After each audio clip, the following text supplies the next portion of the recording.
আমরা গতকাল আপনাদের দেখিয়েছিলাম কিভাবে এক বিজেপি নেতা সিগারেটের শুক টান দিচ্ছেন এবং এক আদিবাসী ব্যক্তির ওপর প্রস্রাব করছেন।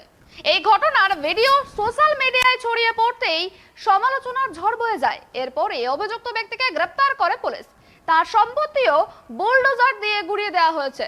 বৃহস্পতিবার ওই আদিবাসী ব্যক্তির পা ধুইয়ে দিলেন মধ্যপ্রদেশের মুখ্যমন্ত্রী শিবরাজ সিং চৌহান। গোটা ঘটনার জন্য তার কাছে ক্ষমা চাইলেন তিনি। আদিবাসী যুবকের পা ধুইয়ে দিলেন মধ্যপ্রদেশের মুখ্যমন্ত্রী শিবরাজ সিং চৌহান। ক্ষমাও চাইলেন আদিবাসী যুবকের কাছে। জনতাকে ভগবান আখ্যা দিয়ে শিবরাজের দাবি, আদিবাসী যুবকের যন্ত্রণা ভাগ করে নিতে চেয়েছেন তিনি। আদিবাসী যুবকের মুখে প্রস্রাব করেছেন বিজেপি কর্মী। সেই ভিডিও ভাইরাল হওয়ার পরেই অস্বস্তিতে পড়েছে মধ্যপ্রদেশের গেরুয়া শিবির। ঘটনার ভিডিও প্রকাশ্যে আসার 3 দিন পরে অভিনব উপায়ে ক্ষমা প্রার্থনা শিবরাজের। বৃহস্পতিবার সকালে ভোপালে মুখ্যমন্ত্রীর বাসভবনে ডেকে পাঠানো হয় আদিবাসী যুবককে। সেখানে চেয়ারে বসিয়ে যুবকের পা ধুইয়ে দেন মুখ্যমন্ত্রী। যুবকের পা ধোয়ানোর ছবি টুইট করেছেন শিবরাজ সিং চৌহান। জানা গিয়েছে, আদিবাসী যুবককে সঙ্গে নিয়ে ভোপালের একটি পার্কে বৃক্ষরোপণও করেন শিবরাজ। सर, मंत्री पास आए, हमको बहुत अच्छा लगा। हमारे मंत्री ने संग में फूल लगाए, हमारे परिवार से बात किए, हमको यही अच्छा लगा। हम सर बहुत दूर से आ रहे हैं, साहब से मिल के अब जा रहे हैं घर जी, और कुछ नहीं कहा।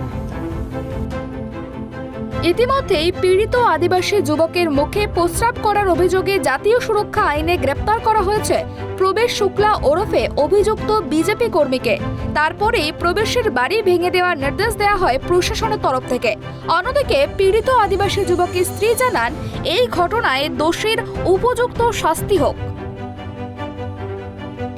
हम यह चाहते हैं कि जो गलत काम हो गया, हाँ तो और किसी के पास होगा तो गलत हो जी तो फिर नहीं अच्छा है ना। हाँ तो उनका जो हो तो करे। क्या चाहती क्या आप? हम चाहते हैं ना सजा हो। काल से भी नहीं आए तो हमको चिंता सोच रहे। हाँ काल से भी अब हमके ना पता कि ले गया कहाँ है, तब न आज ही बैठा है रात में। सूचना दी इसकी? ये नहीं दिए। क्यों पुलिस को अभी तक क्यों? हाँ नहीं दिए भाई। अब आए क्या कहता तो हम अब नहीं आए घरे तो हम अब जो है ना आधी रात में पूरी रात जागे नहीं आए भाई। अपन पति यही तो हम चाहे कैसा ना हुई तो हम तो हेरता है ये। মধ্যপ্রদেশের সরকারের তরফ থেকে বলা হয়, বেআইনি নির্মাণ রয়েছে ওই বিজেপি কর্মীর বাড়িতে। তবে সরকারি আধিকারিকরা বুলডোজার নিয়ে প্রবেশের বাড়িতে পৌঁছলে তীব্র প্রতিবাদ করেন তার পরিবারের সদস্যরা। অন্যদিকে অভিযুক্ত প্রবেশের বোন জানান, একটা পুরনো ভিডিও নতুন করে প্রকাশ করা হচ্ছে কারণ সামনে নির্বাচন। অভিযুক্ত নেতার বাবার দাবি, আমার ছেলে কোনোভাবেই এটা করতে পারে না, আসলে ওকে ফাঁসাতে ষড়যন্ত্র চলছে।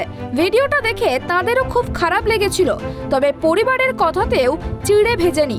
বুলডোজার দিয়ে গুড়িয়ে দেওয়া হয় প্রবেশের বাড়ি। তারপরের দিনই আদিবাসী যুবকের পা ধুইয়ে দেন মধ্যপ্রদেশের মুখ্যমন্ত্রী। Bureau report, tribe TV.